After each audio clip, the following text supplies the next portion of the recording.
Bismillahirrahmanirrahim. Assalamualaikum warahmatullahi wabarakatuh. Innal hamdalillah nahmaduhu wa nasta'inuhu wa nastaghfiruh wa na'udzu billahi min syururi anfusina wa min sayyiati a'malina. May yahdihillahu fala mudilla lahu wa may yudlil fala hadiyalah.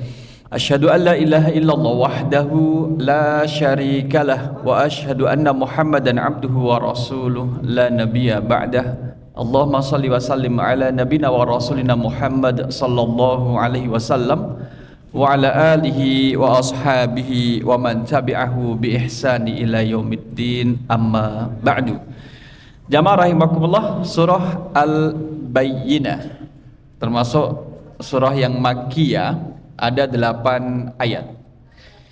Surah yang kemudian di dalamnya menggambarkan terkait dengan bagaimana pengingkaran orang-orang terdahulu terhadap bukti-bukti yang nyata tentang kenabian Nabi Muhammad itu sendiri, kebenaran daripada Al-Quranul Karim, dan juga ketauhidan Allah Subhanahu wa Ta'ala.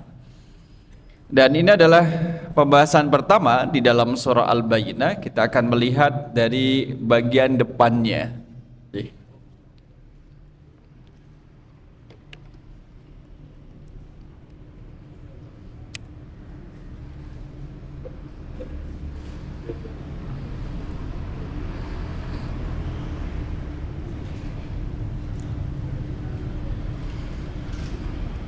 Jamaah rahimakumullah, sebagaimana juga surah atau wahyu makkiyah itu kan memiliki karakteristik, jadi muatan keimanannya itu kental. Al-Bayyinah juga demikian, membicarakan terkait dengan tauhid, keimanan, kemudian juga surga dan juga neraka, membicarakan tentang akhirat, itu sangat kental. Dan di sinilah kemudian kenapa disebut dengan surah Al-Bayyinah. Kalau Al-Ikhlas, Bapak Ibu masih ingat ada berapa nama untuk Qul huwallahu ahad? Ada berapa nama Bapak Ibu? Yang dulu mungkin tahun yang lalu ya. Ada banyak, leres, ada banyak. Ada 7, yang ke-8 adalah Al-Ikhlas. Jadi namanya kan banyak. Kalau misalkan Al-Bayyinah ini pun dia memiliki nama lain. Disebut dengan surah Lam Yakun atau surah Al-Bariyah. Jadi ada 3. Al-Bayyinah itu sendiri, kemudian dinamai dengan surah Al-Bariyah, dan juga dinamai dengan surah Lam Yakuni. Nah, ayo dibaca surah Lam Yakuni. Nah, nanti larinya ke sini, Lam Yakunil ladzina kafaru. Ya. Nah, nama Al-Bayyinah sendiri diambil dari kata Al-Bayyinah yang berada di akhir ayat yang pertama. A'udzubillahi minasyaitonirrajim. Lam yakunil ladzina kafaru min ahlil kitabi wal musyrikina munfakkina hatta ta'tiyahumul bayyinah. Jadi Al-Bayyinah diambil dari ayat pertama, kata terakhir. Ya. Bayyinah bisa menjadi bukti yang nyata, bukti yang jelas, membedakan antara yang hak dengan yang batil, antara yang iman dengan yang kafir, dan juga membicarakan antara kesyirikan dan juga keimanan itu sendiri. Nah, jamaah rahimakumullah, ini adalah terkait dengan penamaannya. Jadi Al-Bayyinah diambil dari ayat yang pertama. Tetapi kita tahu bahwa ada 3 kandungan utama Ji. Kalau 8 ayat ini kita baca, 8 ayat, kemudian kita lihat ayat yang pertama sampai ayat yang terakhir. Saya pendekkan saja. Ini ditutup. Ini ditutup. Biar lebih pendek. Ayat pertama sampai ayat yang ke-8. Dzalika liman khasyya rabbah. Itu ayat yang ke-8. Nah, 8 ayat ini kalau diklasifikasikan menyampaikan 3 kandungan utama di dalamnya. Maka di sini coba lihat. Di surah Al-Madaniyah tahaddatsat 'anil umur as-salasah. Di bawah disebutkan dengan Madaniyah, di atas Makkiyah. Jadi mungkin kalau di mushaf Bapak Ibu juga nanti akan ada perbedaan antara Makkiyah dengan Madaniyah. 3 hal itu yang dibicarakan adalah terkait dengan bayanu alaqati ahlil kitab. Hubungannya orang-orang ahli kitab. Ada 2 Bapak Ibu, ahli kitab ada 2. Al-Yahud wan Nasara. Orang-orang Yahudi dan orang-orang Nasrani itu adalah disebut dengan ahli kitab. Ahli adalah pemilik, Alkitab adalah kitab, yaitu kitab suci. Kitab suci di atas sun. Jadi kalau kitab suci orang Yahudi disebut apa niku? Kitab suci orang Yahudi Taurat. Kalau Nasara Injil. Jadi mereka itu menerima kitab, namanya kitab samawi. Kitab samawi mereka adalah Zabur diturunkan kepada Nabi Daud, kemudian Taurat diturunkan kepada Nabi Musa, kemudian Injil diturunkan kepada Nabi Isa, dan Al-Quran diturunkan kepada Nabi Muhammad SAW. Ini adalah kitab samawi. Jadi bukan karya manusia, tidak ada kemudian peran manusia dalam menuliskan, dalam membuat, mengcreate kitab suci ini. Itu kitab disebut dengan kitab samawi.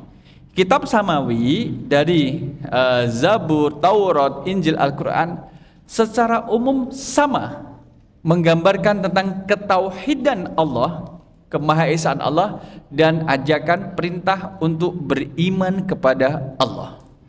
Hanya saja nanti syariatnya yang berbeda-beda tergantung dengan kondisi dari umat atau kaum itu sendiri.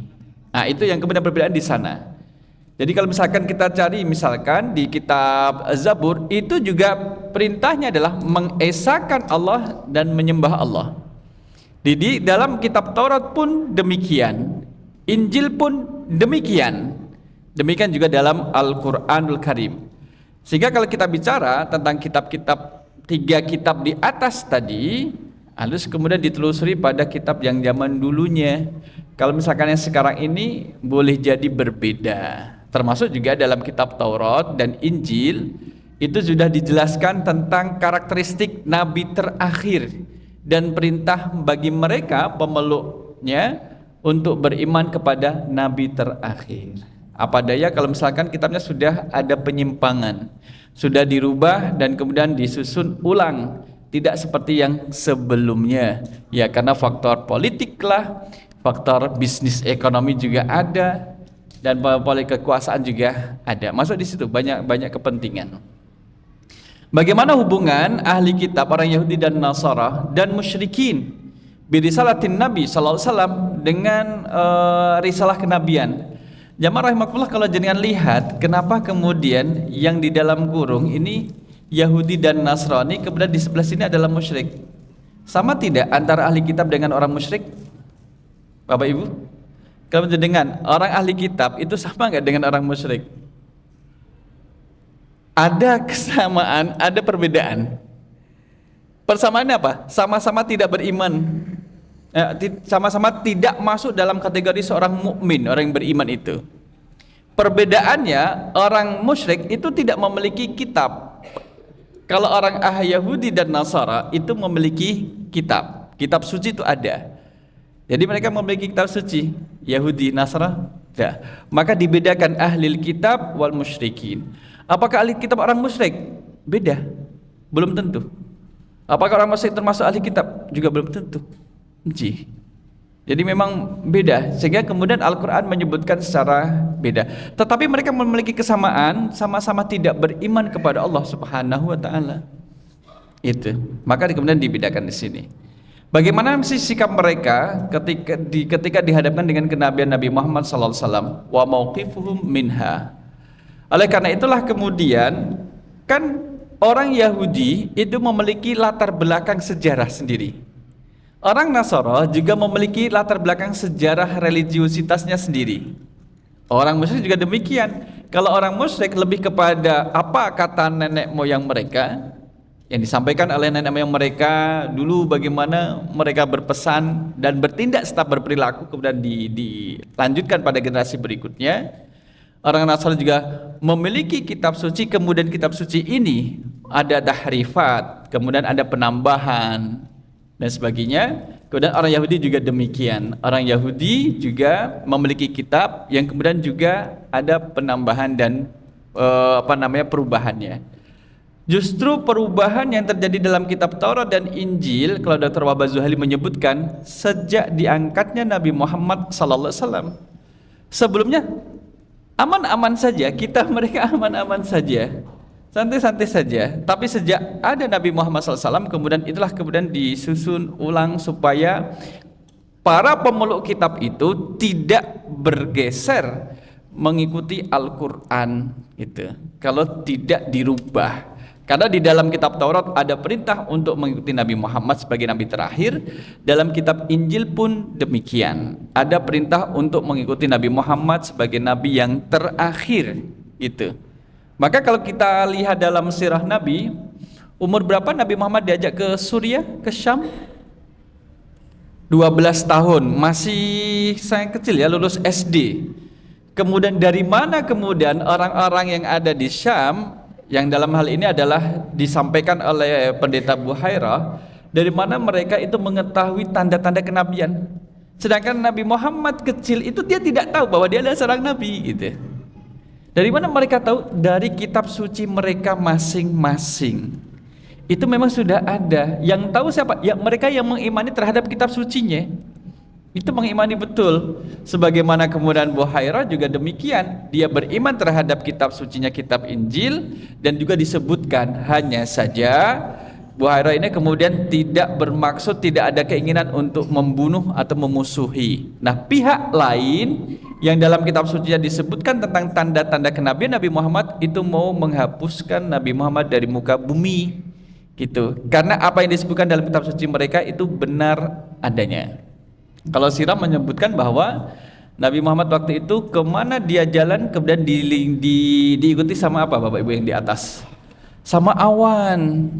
Jadi kalau jenengan berjalan kok ada awan mengikuti jenengan, berarti lagi mendung gitu. Kan nanti hujan gitu. Hari ini juga mendung tapi alhamdulillah juga belum hujan juga. Nah itu. Jadi banyak tanda-tandanya yang diketahui oleh mereka. Jamaah rahimakumullah, pernah kita sebutkan bahwa dalam kitab Taurat itu, dalam riwayat Ibnu Abbas itu ada tanda-tanda kenabian secara fisik. Secara fisik disebutkan. Bagaimana tingginya Nabi itu adalah sedang, tidak jangkung dan tidak pendek, tapi tingginya adalah sedang. Bagaimana kemudian rambutnya Nabi itu adalah ikal, tidak lurus. Kemudian ketiga adalah bola matanya Nabi adalah berwarna hitam, dan Nabi orangnya itu tampan. Hal yang mendasar, jadi ciri-ciri fisik yang kasat mata ini kemudian dirubah dalam kitab suci Taurat. Yang tingginya Nabi Muhammad sedang, ditulis ulang kitabnya, diganti dengan tingginya adalah jangkung. Yang kemudian rambutnya ikal, kemudian ditulis lagi dengan bentuk adalah lurus.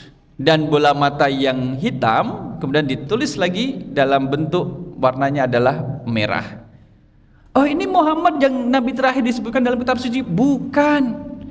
Mana kitab sucimu? Ini disebutkan gitu. Salah itu kitab sucimu. Ini loh yang benar. Matanya tuh biru, dia warnanya hitam. Ini loh yang benar, rambutnya itu lurus, dia kan rambutnya ikal. Ini loh yang benar, orangnya tuh tinggi, jangkung, dia kan sedang. Ya memang tidak ada kesamaan. Karena itu ditulis setelah mendapatkan ciri-ciri fisik pada Nabi Muhammad yang sebenarnya, maka ditulis berbeda. Bukan ketika Nabi Muhammad masih kecil, tapi ketika memang sudah diangkat menjadi seorang Nabi dan juga Rasul. Nah jamaah rahimakumullah, usaha-usaha demikian itu terjadi pada masa lampau, termasuk dalam kitab suci orang Nasara, tapi tidak terjadi pada Al-Quranul Karim. Al-Quranul Karim. Kalau ada yang mengatakan bahwa Al-Quran kita itu kurang sepertiga. Jadi ada sepertiga dari Al-Quran yang kemudian ayatnya disembunyikan oleh Syiah, gitu. Yang disembunyikan oleh Utsman bin Affan. Kemudian yang disampaikan pada kita adalah 2/3-nya. Maka kalau dalam kriteria aliran sesat yang ditulis oleh MUI, yang mengatakan itu termasuk aliran sesat. Aliran sesat itu salah satu indikasinya adalah dia mengatakan bahwa Al-Quran yang ada di tangan kita sekarang itu kurang lengkap. Itu nanti bisa dibaca gitu. Dan inna nahnu nazzalna dzikra wa inna lahu lahafizun. Allah menjaga, Allah sendiri menjaga. Kalau misalkan Ustaz, kemarin kok sampai ada orang yang kemudian membakar Al-Quran, apakah Allah tidak menjaga? Allah tetap menjaga Al-Quran. Tetap menjaga Al-Quran dengan caranya Allah sendiri. Kita tidak tahu secara secara pasti, dijaga dalam hati-hati para orang yang kemudian menghafalnya, kemudian menjaga dari bentuk pelecehan secara fisik, ya. Bagaimana orang yang kemudian sengaja meremehkan, merendahkan bentuk Al-Quran, kemudian dihinakan oleh Allah dan direndahkan oleh Allah sebagaimana mereka menghinakan Al-Quran dan merendahkan Al-Quran. Maka yang dihadapi adalah Allah Subhanahu wa taala. Jamaah rahimakumullah, kalau orang musyrik itu kan beda dengan orang kafir, kita. Kalau orang kafir, kafara, memang dia tidak kemudian tidak beriman pada Allah. Orang musyrik ini membuat persekutuan, menjadikan sesuatu yang lain tandingan bagi Allah, anda dan bagi Allah SWT. Ini nanti dibahas dalam ayat pertama sampai ayat yang keempat. Bagaimana sih sikap mereka setelah mengetahui kedatangan Nabi Muhammad SAW. Pada ayat kelima nanti konsep tentang keikhlasan, bahwa dalam beragama dan beriman itu memang harus ikhlas. Ikhlas inilah kemudian menjauhkan pelakunya dari sifat munafik atau sifat nifaq. Jadi berislam itu bukan hanya untuk melindungi posisi, jabatan, harta, kedudukan dalam masyarakat, bukan. Tapi ikhlas karena Allah Subhanahu wa taala, bukan untuk materi. Ini nanti pada ayat yang kelima. Yang bagian terakhir ayat 6 sampai 8, jamaah rahmatullah, kita akan disuguhkan dengan bagaimana tawdihu masiri kulli minal kufaril mujriminal ashqiya'i syaril bariyah. Bagaimana akhir perjalanan dari orang-orang yang di dunianya itu mereka kufur, melakukan tindak kemaksiatan, perbuatan dosa. Itu adalah orang-orang yang ashqiya, orang-orang yang ciloko. Syarrul bariyah adalah orang seburuk-buruk makhluk. Kalau misalkan di ayat yang lain Allah menyebutkan bal hum adall, malah kadang lebih mulia hewan daripada mereka yang tidak beriman kepada Allah Subhanahu wa taala. Itu kelompok pertama. Kelompok yang kedua adalah wal mu'minina al-atqiya'i su'ada khairul bariyah. Kelompok orang-orang yang beriman, orang-orang yang bertakwa adalah orang-orang yang bahagia dan mereka adalah sebaik-baik makhluk. Wala tahinu wala tahzanu wa antumul a'launa in kuntum mu'minin. Wala tahinu, janganlah merasa hina, merasa minder, merasa enggak bermanfaat. Wala tahzanu, dan janganlah sedih, dikit-dikit sedih. Wa antumul a'launa, sedangkan kalian adalah tinggi apanya, derajatnya, in kuntum mu'minin, jika kalian menjadi orang-orang yang beriman. Jadi selama kita itu menjadi orang beriman, di mata Allah itu adalah orang yang derajatnya tinggi. Jadi derajatnya tinggi. Nah, ini kemudian di ayat yang ke-6 sampai ayat ke-8. Kita lihat terkait dengan keutamaannya. Pernah saya singgung di beberapa pertemuan sebelumnya tentang Ubay. Sahabat Ubay bin Ka'ab. Ini fadluha, keutamaan dari surah Al-Bayyinah. Diriwayatkan dari akhrajal Imam Ahmad an Malik bin Amr bin Sabit Al-Ansari qala lamma nazalat, ketika turun surah lam yakunil ladzina kafaru min ahlil kitab. Ketika surah ini turun, surah Al-Bayyinah, diturun dari ayat pertama sampai ayat terakhir. Berarti ini mengindikasikan, mengabarkan pada kita bahwa Al-Bayyinah itu turun satu kali turun dari awal sampai akhir. Ada kemudian yang separuh-separuh. Misalkan Bapak Ibu kalau membaca surah Al-Ma'un, separuh di Makkah, separuh di Madinah, sehingga itu menjadi perbedaan pendapat bahwa Al-Ma'un itu ya separuh Makkiyah, separuh Madaniyah. Ada yang berpendapat oh itu adalah Makkiyah karena memang turun awalnya Makkiyah. Oh itu adalah Madaniyah karena terakhirnya adalah Madaniyah. Kali ini kemudian disebutkan turunnya adalah secara bersamaan. Qala Jibril, malaikat Jibril berkata kepada Nabi SAW setelah menurunkan surah ini kepada Nabi. Ya Rasulullah, wahai Rasulullah, inna rabbaka ya'muruka an taqra'aha ubayyan. Rasul, sesungguhnya Rabbmu Allah memerintahkan engkau untuk membacakan surah ini kepada Ubay bin Ka'ab yang dimaksud. Jadi Allah memerintahkan untuk dibacakan surah Al-Bayyinah kepada Ubay. Jamaah rahimakumullah. Faqala Nabi, maka dengan segera ada fa salingkarin. segera. Karena tadi perintahnya dari Allah, maka segera Rasul SAW membacakan Al-Bayyinah kepada Ubay bin Ka'ab. Faqala Nabi SAW li Ubay, Inna Jibrila amarani an aqra'aka hadhihi surata. Wahai Ubay, barusan tadi Jibril memerintahkan aku untuk membacakan surah ini kepadamu, wahai Ubay. Jadi disebut nama Ubay itu disebut Bapak Ibu, disebut dengan jelas Ubay bin Ka'ab itu Ubay. Qala Ubay maka berkata dalam bentuk pertanyaan, iya enggak sih gitu. Jadi ini dia apa namanya? Waqad dzukirtu sama ya Rasulullah, Rasul, nama saya disebut Rasul gitu. Apakah tadi kemudian Jibril menyebut namaku Rasul gitu? Qala na'am, betul. Namamu disebut oleh malaikat Jibril atas perintah Allah Subhanahu wa taala. Jadi Ubay itu dikenal di langit gitu bahasanya. Jadi malaikat Jibril itu udah kenal dengan Ubay. Reza. Oh, Reza. Ini staf saya yang sekarang sudah ada di sini. Oke. Nah, jamaah rahimakumullah. Jadi Ubay, siapakah Ubay? Kan kita bertanya-tanya. Kan Pak Ubay, kenapa kemudian tidak Abu Bakar, kemudian sahabat yang lain? Ubay ini kalau secara fisik Bapak Ibu, kalau umurnya saya belum tahu umurnya. Tapi secara fisik, Ubay itu rambutnya putih dan jenggotnya juga putih.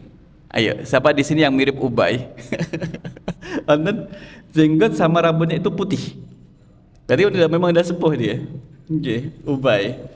Kalau nanti ada yang masuk ke masjid, Ubay. Bukan, saya Pak Samsul. Bukan Ubay. Itu Ubay. Dan Ubay termasuk salah satu sekretaris Nabi. Sekretaris Nabi adalah yang kemudian mencatat setiap wahyu yang turun kepada Nabi Sallallahu Alaihi Wasallam. Itu Ubay. Oleh karena itulah kemudian dibacakan kepada Ubay, kemudian biar ditulis dengan alat tulis yang seadanya waktu itu, kemudian disampaikan kepada sahabat yang lain. Sekalipun ditulis Bapak Ibu, tetap sahabat memiliki daya ingat yang kuat. Jadi masa-masa itu memang masa-masa yang daya ingat itu memang kuat Bapak Ibu, orang Arab. Maka orang pada masa jahiliyah 150 sampai 200 tahun sebelum Hijriyah gitu. Itu termasuk masa jahiliyah, mereka kan kemudian menggunakan syair kifan nabki min dzikra habibin wa mangzili bisiqtili wa binad dahuli fahaumali. Itu syair-syair yang kemudian dilantunkan dengan spontanitas. Kalau misalkan kita lihat Imam Alfiyah Ibnu Malik, Alfiyah yang kemudian memiliki 1000 bait, itu sama Ibnu Malik, Alfiyah Ibnu Malik itu kan terhafal, tersimpan dalam memorinya. Itu 1000 bait itu kemudian tersimpan, yang kemudian dilanyikan oleh putra-putri kita. Qala Muhammadun huwa ibnu Maliki Ahmadu Rabbillah khairul khaliki musalliyan ala nabiyil mustafa wa alihil mustakmilina syarafa. Itu 1000 Pak, jumlahnya 1000. Tadi saya bacakan 2, tapi 1000 bait ini pernah ngeblank, hilang. Itu hilang dari memorinya Ibnu Malik. Kalau dalam disertasi yang ditulis oleh Dr. Zainal Abidin Hajib itu disebutkan karena Ibnu Malik pernah membuat 1000 bait yang belum pernah dibuat oleh gurunya almarhum. Gurunya belum pernah membuat 1000 bait seperti yang dibuat oleh Ibnu Malik. Perasaan muncul, ngeblank, 1000 bait hilang, Pak. Jadi murid kalau sombong dengan gurunya itu bisa nggak berkah ilmunya. Jadi harus hati-hati. Apa yang dilakukan oleh Ibnu Malik? Disampaikan oleh Dr. Zainal Abidin bin Hajib pada saat itu.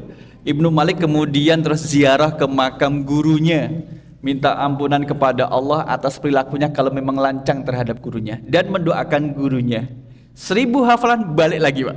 1000 bait hafalan itu balik lagi. Maka ditambah 2 bait untuk memuji gurunya. Maksudnya adalah sampai pada tahap ini Ibnu Malik bisa seperti itu adalah karena juga atas didikan dari gurunya. Jadi baitnya ada 1002 bait.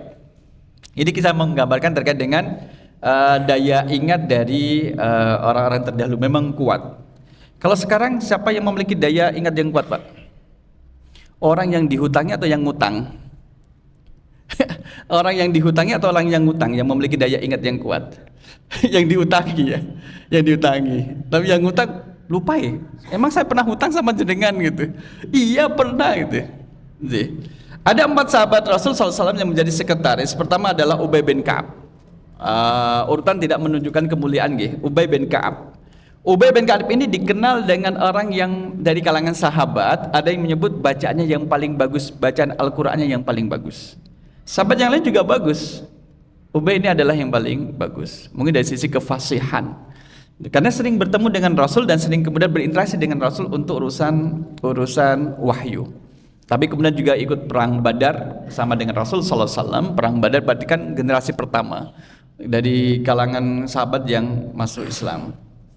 Yang kedua ada Mu'ad bin Jabal. Mu'ad bin Jabal ini termasuk sekretaris Nabi yang menulis wahyu yang turun pada Nabi.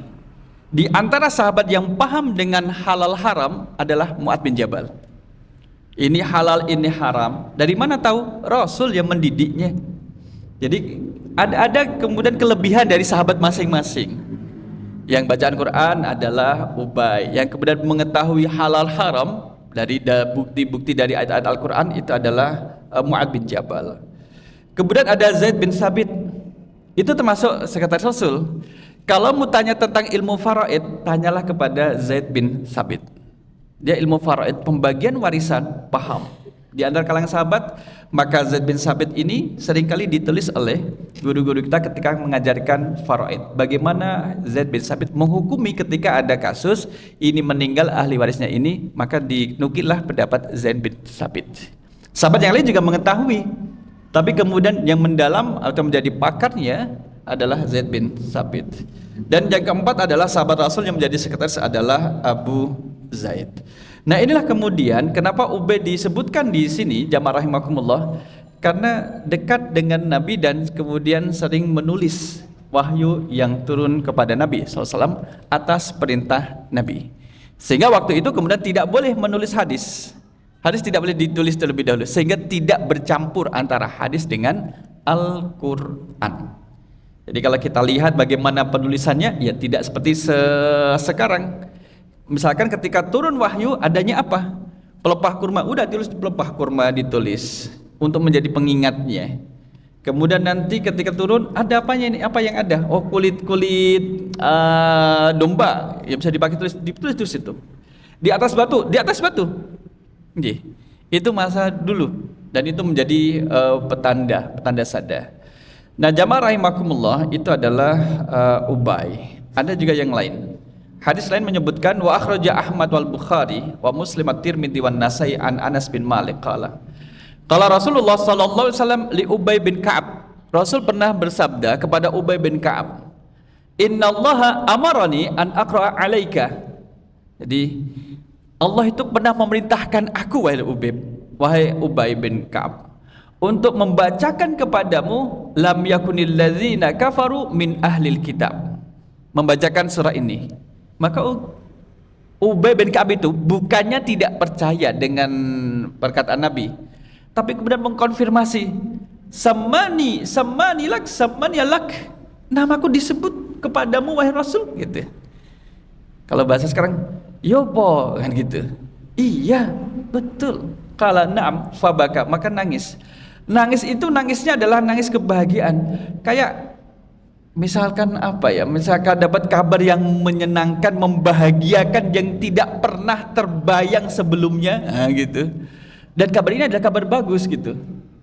Aduh, nangis bahagia. Dia nangis bahagia bercampur kesyukuran pada Allah Subhanahu wa taala. Karena disebut namanya. Bapak Ibu pernah membayangkan nama kita disebut oleh malaikat Israel? Pernah gak? Saya tadi pagi dapat WA dari Mikail. Pagi tadi. Mikail, dosen saya di Malaysia. Dr. Mikail kirim pesan. Mikail memang. Jadi kalau kita mengeluh, kadang kan mengeluh ya, memang kuliahnya tugas terus tugas. Aduh capek kuliah dengan Dr. Mikail. Ada yang nyeletuk, masih untung ketemu sama Dr. Mikail, ketemu Mikail. Coba kalau ketemu Israel, gitu. Ada untuk memotivasi kita, jangan kendor gitu, jangan kendor gitu. Tetap. Hari ini ngirim WA ke saya. Belum sempat saya balas, mengucapkan Jum'ah Mubarakah dan sebagainya. Yeah. Kemudian jamaah rahimakumullah, kemudian juga di hadis yang ketiga ini terkait dengan Akhraja Ahmad Tirmidzi dari Ubay bin Ka'ab qala inna Rasulullah sallallahu alaihi wasallam qala li.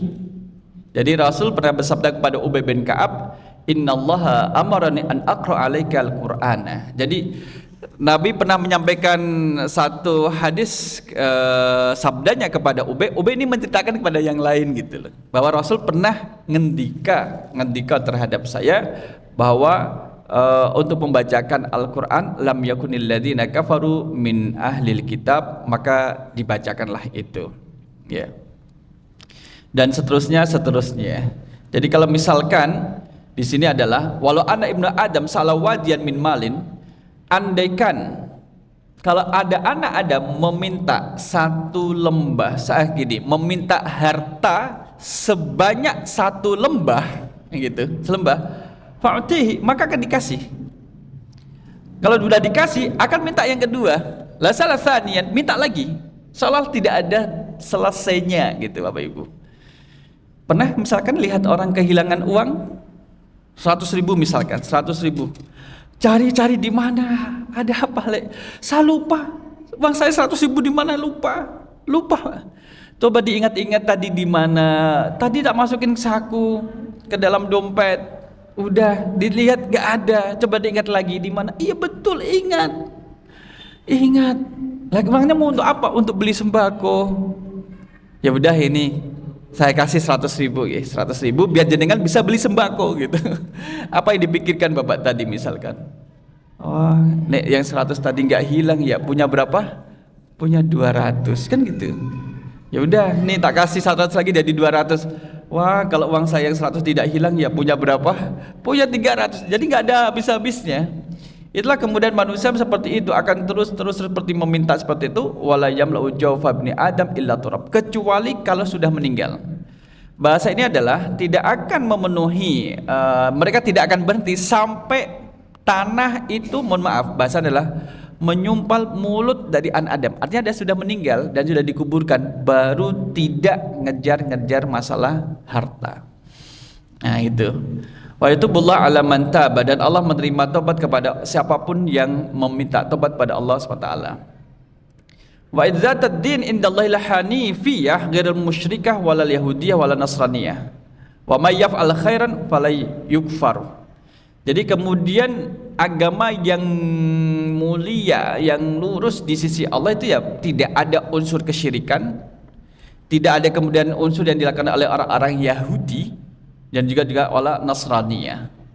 Kemudian ini kita masuk pada surah Al-Ikhlas, Qul huwallahu ahad. Pengesaan. Jadi melawan trinitas di sana. Ya. Wa may yaf'al khairan fala yukfar. Maka barang siapa yang melakukan kebaikan, maka dia tidak akan terhapus. Artinya tetap menjadi seorang mukmin. Nah, jamaah rahimakumullah, dari surah Al-Bayyinah ini kita masuk la taklifa bila bayan wala uqubah dun indzar. Orang yang tidak dapat peringatan, tidak tahu, maka tidak ada beban untuk mengerjakan. Misalkan kalau kita tanya, Bapak Ibu sering mendengar kata ma'fu anhu, terampuni, termaafkan. Oh, ini orang habis makan, temal makan. Loh, kamu kok makan itu? Kenapa ya? Itu kan haram. Loh, kok bisa haram? Kan tidak. Ini kan saya cuma makan mie saja. Loh, itu kan dimasak dengan babi toh tadi. Iya, tapi kan saya nggak makan babinya. Saya kan cuma makan mie. Jadi daging babi dimasak dengan mie. Yang daging babi dipisahkan sendiri, kemudian tinggal mie-nya. Ini kemudian dihidangkan, dia makan. Kira-kira mie-nya itu haram apa mboten? Haram. Kenapa haramnya? Bercampur kan? Bercampur gitu. Jadi bercampur. Lah kok haram? Iya kan bercampur tadi. Iya, berarti ada kontaminasi. Oh, astagfirullahaladzim. Saya nggak tahu. Nah, ketika dia tidak tahu itu ma'fu anhu. Kalau memang betul-betul memang dia tidak tahu hukumnya, kalau yang demikian itu adalah haram, dikira yang haram adalah dagingnya tadi gitu. Karena udah dipisahkan dan dia memang benar tidak tahu, ma'fu anhu. Sama seperti kalau ada orang, misalkan memang betul-betul ada orang yang sama sekali belum pernah mendengar Islam, mendengar tentang risalah kenabian, ajakan untuk bertauhid, kok memang betul-betul ada yang demikian itu, ya dia kemudian la uqubah, la taklif wala uqubah, tidak ada beban dan tidak ada siksa. Jika memang ada, kita serahkan kepada Allah Subhanahu wa taala. Kemudian saat orang yang tinggal di pelosok, di kedalaman hutan misalkan, ya Allahu a'lam, apakah memang mereka itu menghindari diri secara sengaja atau memang dari dulu tidak ada yang sampai di situ. Kalau ditelusuri nenek-nenek moyangnya kan pasti pernah ketemu tuh. Oh, Nabi Muhammad itu sudah diperintahkan sejak zaman dulu.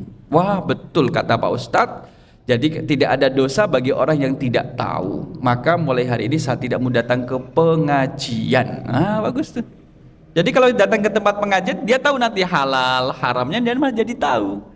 Jadi dia tidak mau datang ke tempat pengajian. Itu menjadi salah. Yang demikian, adanya kalau kita hidup dengan aturan, itu mudah atau susah sih Pak? Hidup dengan beraturan. Hidup dengan aturan yang sudah ada, itu menjadi mudah atau tidak? Seharusnya kan menjadi lebih mudah, sudah ada aturannya. Ini loh yang halal, ini loh yang haram, ini yang baik, ini yang buruk. Tinggal kita mengikuti. Sama seperti kalau misalkan seseorang membeli kendaraan baru, ada buku panduannya, manual bukunya kan ada. Itu untuk membimbing, oh gini caranya. Sama seperti Bapak Ibu yang kalau misalkan beli alat elektronik mau dirakit, itu ada panduannya.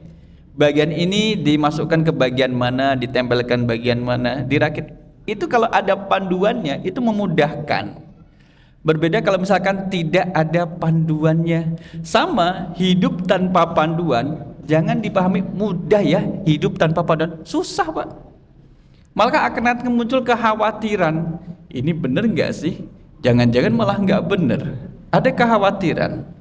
Kemudian kalau kita lihat kenapa yang ada makanan yang kemudian diharamkan untuk dimakan oleh seorang muslim, karena ada kebaikan bagi orang yang meninggalkan yang haram dan ada keburukan bagi orang yang memakan makanan yang haram.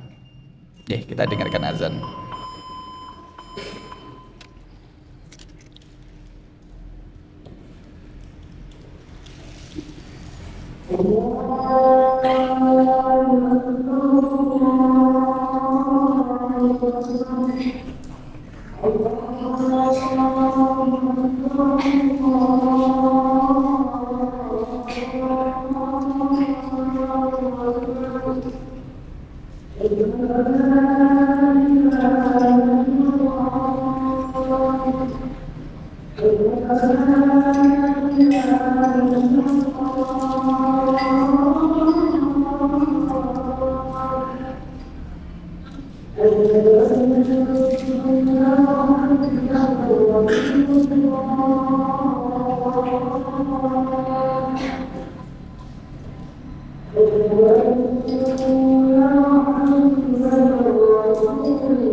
Jamaah rahimakumullah, insyaallah kita lanjutkan pekan depan untuk bagian pertama. Ayat pertama tafsirnya adalah dari surah Al-Bayyinah ini. Bagaimana sikap orang-orang ahli kitab dan orang musyrik terhadap kenabian Nabi Muhammad sallallahu alaihi wasallam. Mudah-mudahan yang kita sampaikan pada malam kali ini menjadi ilmu yang bermanfaat. Amin. Kita ajukan dengan doa kafaratul majlis. Subhanakallahumma wa bihamdika asyhadu an la ilaha illa anta astaghfiruka wa atubu ilaik. Aku qouli hadza astaghfirullah li wa lakum. Wassalamualaikum warahmatullahi wabarakatuh.